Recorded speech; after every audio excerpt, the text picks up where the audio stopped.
Hello, welcome back to my YouTube channel M K bright path academy में आप सभी भाइयों का स्वागत है। सिंपल इंटरेस्ट का मैं 2 वीडियो प्लेलिस्ट में लगा दिया हूँ। जो भी भाई इस वीडियो को देख रहे होंगे, इसको देखने से पहले जो प्लेलिस्ट में 2 वीडियो है साधारण ब्याज का, पहले वो देखें, उसके बाद ये तीसरा वीडियो आज अपलोड करने जा रहा हूँ मैं। तो तीसरे वीडियो में हम आप लोगों को साधारण ब्याज का टाइप 6 बताने जा रहे हैं और आज मैं प्रयास करूंगा कि साधारण ब्याज के सारे सवाल हो जाए और सारे टाइप को खत्म कर दिया जाए। ये जो टाइप 6 है अभी तक एग्जामों में कई बार पूछे जा चुके हैं, तो इस टाइप को ध्यान से देखें और समझें। और मेरे पढ़ाने का यदि तरीका अच्छा लगे तो वीडियो को लाइक, शेयर, सब्सक्राइब करें और हाँ, वीडियो को पूरा देखें। यदि आपको किसी भी तरह की समस्या लग रही है साधारण ब्याज को पढ़ने में, तो आप वीडियो पूरा देखिए। मैं वादा करता हूँ कि आप लोगों की सारी समस्याएँ खत्म हो जाएँगी और ये साधारण ब्याज से जो आप लोगों को डर लगता था, वो खत्म हो जाएगा। मात्र 3 वीडियो जिसमें साधारण ब्याज के सारे टाइप को मैं कराया हूँ और ये वीडियो अपलोड होने के बाद आप साधारण ब्याज के जितने भी क्वेश्चन बनते हैं, वो सारे खत्म हो जाएँगे। आइए आज टाइप 6 की बात करते हैं हम। टाइप 6 में क्या है? ब्याज की औसत दर पर आधारित प्रश्न। औसत, यहाँ एक टर्म आया है औसत। औसत औसत होता ये है कि जो मान दिया रहता है, जो मान दिया रहता है उसका योग बट्टे मानों की संख्या होती है। तो आइए हम टाइप 6 में जो ये सवाल पूछता है, इस सवाल को हम पढ़ते हैं और इसका सलूशन देखते हैं। गोपाल ने 5,000 रुपए आंशिक रूप से 4% के और 5% वार्षिक दरों पर 2 लोगों को उधार दिया। 2 वर्ष बाद उसे 4.2% वार्षिक दर से ब्याज प्राप्त हुआ। कितने वर्ष बाद? 2 वर्ष बाद। तो पूछ क्या रहा है कि 4% की दर पर दिया गया धन और 5% की दर पर दिया गया धन ज्ञात कीजिए। यानी कि ये जो पैसा दिया गया है 5,000, इसको 2 रेट पर दिया, एक को 4%, एक को 5%। लेकिन 2 वर्ष बाद कितने रेट पे प्राप्त हो रहा है उसको? कितने दर पे मिल रहा है? वार्षिक दर 4.2%। ऐसे में क्या करेंगे? सबसे पहले जो धन दिया रहेगा उसको लिख लेंगे। ये 5,000 है और इस 5,000 को पहले किस रेट पर दिया गया है? पहले किस रेट? पहला भाग लिख लो और ये दूसरा भाग। पहला भाग कितने परसेंट पे दिया गया? 4%। ठीक। दूसरा कितने पे दिया गया है? 5%। इसका औसत दर जो 2 वर्ष बाद प्राप्त हुआ, वो कितना प्राप्त हुआ? 4.2%। ठीक। अब ऐसे में हम इसका क्या करेंगे? अनुपात निकालेंगे। इसको इसको इसमें से घटाएंगे और इसको यहां से घटाएंगे। ये पहले भाग को इसमें से घटाना है और दूसरे वाले भाग को इसमें से घटाना है। ठीक।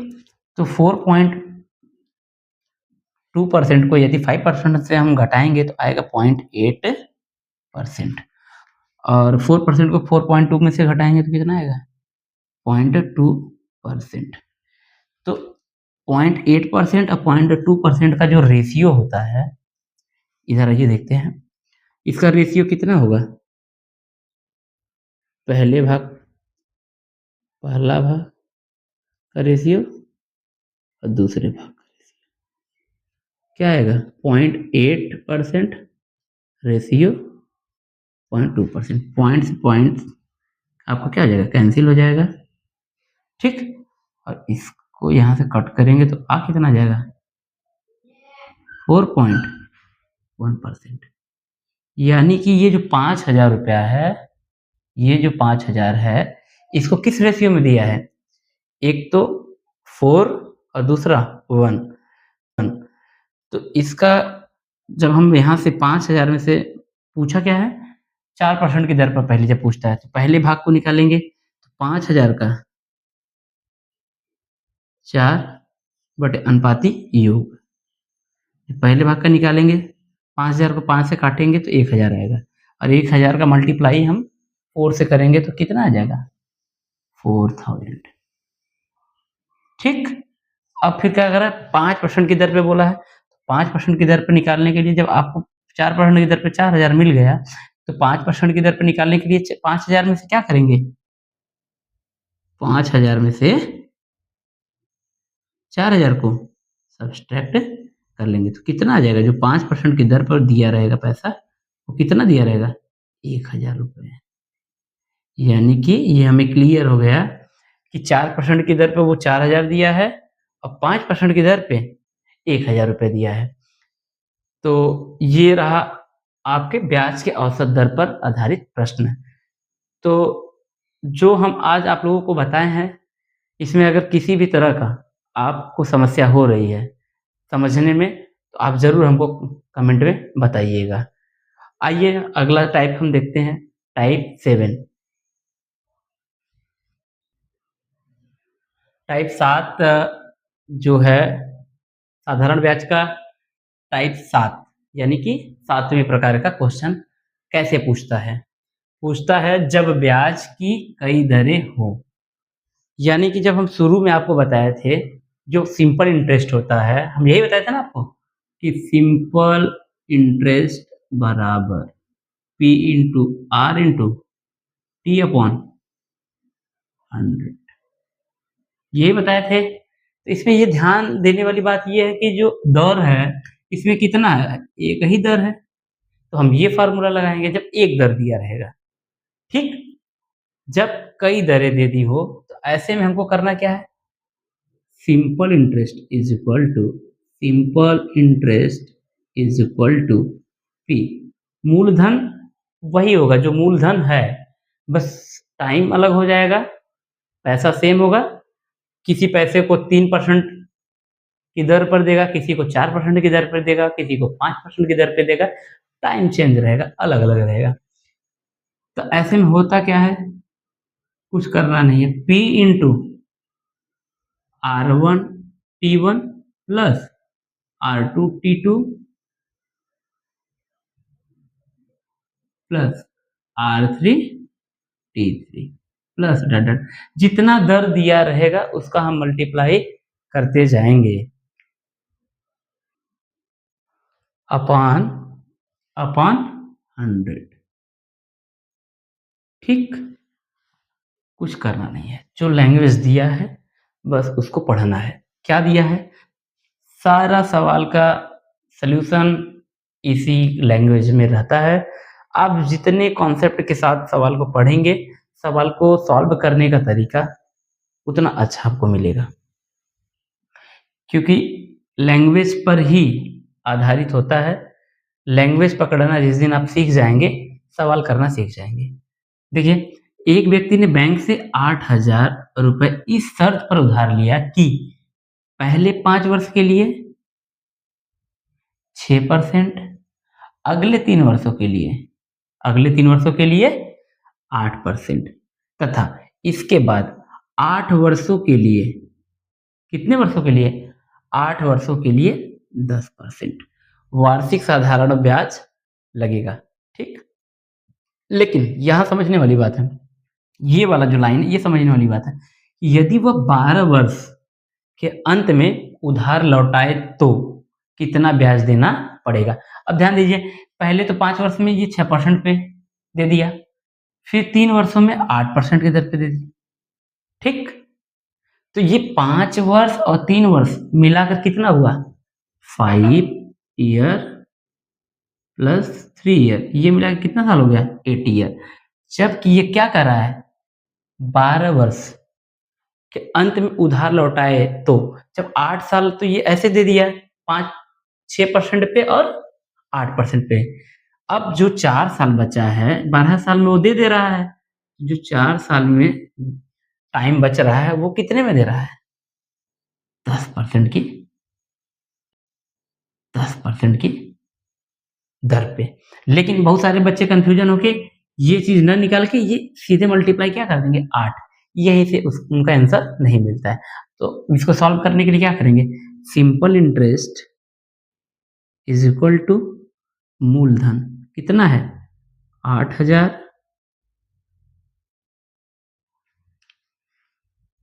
R1 क्या है 6% और T1 क्या है 5%, सॉरी 5 साल।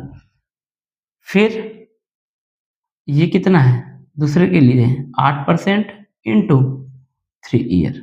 अब बचा क्या जो 10% पे दे रहा है, जो ब्याज लग रहा है वो कितने वर्षों के लिए लग रहा है 4 वर्षों के लिए, ठीक, upon 100।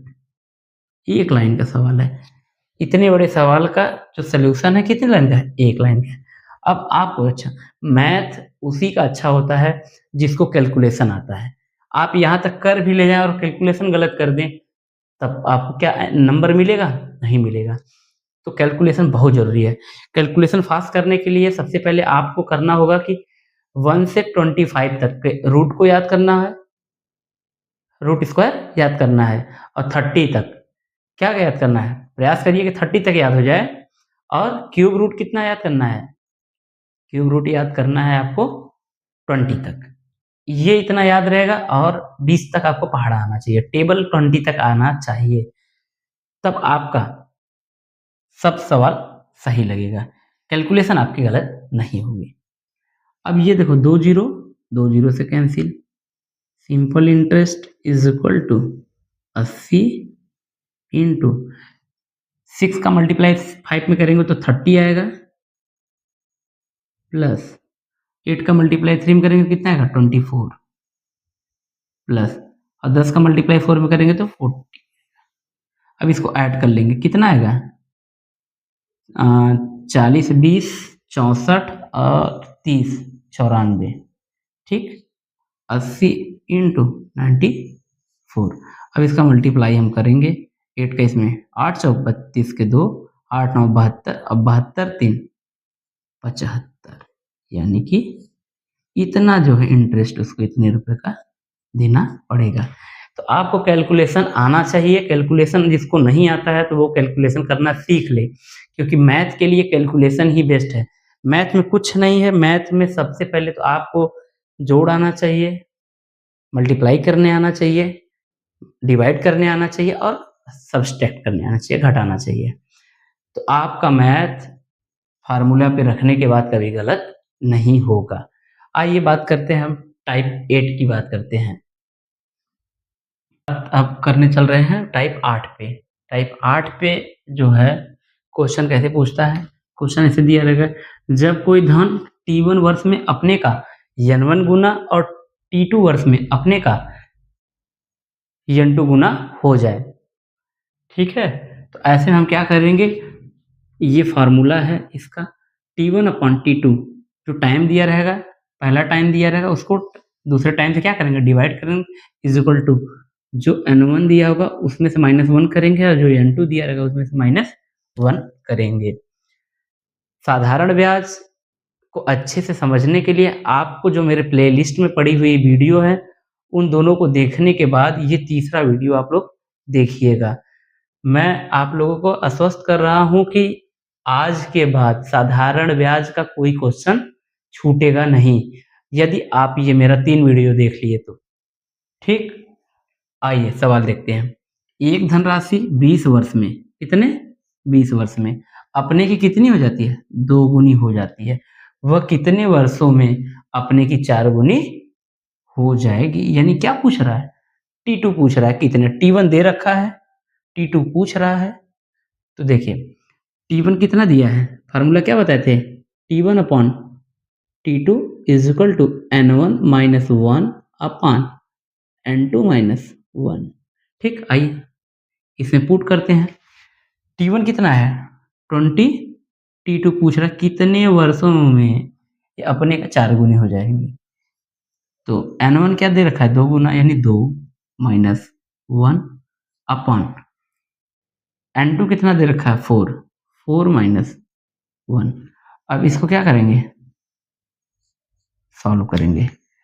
20/T2 is equal to 2 में से 1 जाएगा 1 और 4 में से 1 जाएगा तो 3। तो यानी इसका क्या करेंगे, मल्टीप्लाई करेंगे। T2 का 1 से मल्टीप्लाई करेंगे तो T2 ही आएगा और 20 का 3 से मल्टीप्लाई करेंगे तो 60 ईयर आएगा। यानी कि क्या हुआ, 60 सालों बाद ये जो धनराशि होगी क्या हो जाएगी अपने की, 4 गुनी हो जाएगी। ये रहा ट्रिक। ट्रिक कहाँ से आता है, आप इसी सवाल को चाहें तो जो मैं बेसिक फार्मूला आपको बताया हूँ उससे भी लगाई जा सकती है। ठीक है, आप उससे भी लगा सकते हैं, इसमें कोई ऐसा कोई जादू नहीं है। ये उसी का क्या है, बीच का पार्ट निकाला गया है। जो बेसिक है, बेसिक के बीच का पार्ट है। यहाँ से सीधे आप रखेंगे, आपको T2 मिल जाएगा। आइए हम आज के अंतिम टाइप पर बात करते हैं, टाइप 9। और उसके बाद आप लोगों का कोई भी अगर क्वेरी रहा कि हमें सर ये क्वेश्चन नहीं समझ में आया, तो आप कमेंट सेक्शन में ज़रूर बता सकते हैं। आइए टाइप 9 देखते हैं। थोड़ी समस्याओं की वजह से क्लास मुझे बंद करना पड़ रहा है। टाइप 9 और टाइप 10 जो है हम कल के वीडियो में देखेंगे। मोस्ट ऑफ आपका जो साधारण ब्याज का जितना भी क्वेश्चन है, इन्हीं टाइप 8 तक के सवालों से कवर हो जाएगा। फिर भी हम प्रयास करेंगे कल आपको टाइप 9 और टाइप 10 बताएं। यदि वीडियो अच्छा लगे तो दोस्तों के पास ज़रूर शेयर करें, और इसमें किसी भी तरह की अगर त्रुटि हो तो हमें ज़रूर बताएं, क्योंकि हम भी आपके ही बीच के लोग हैं जो आपको पढ़ा रहे हैं। धन्यवाद।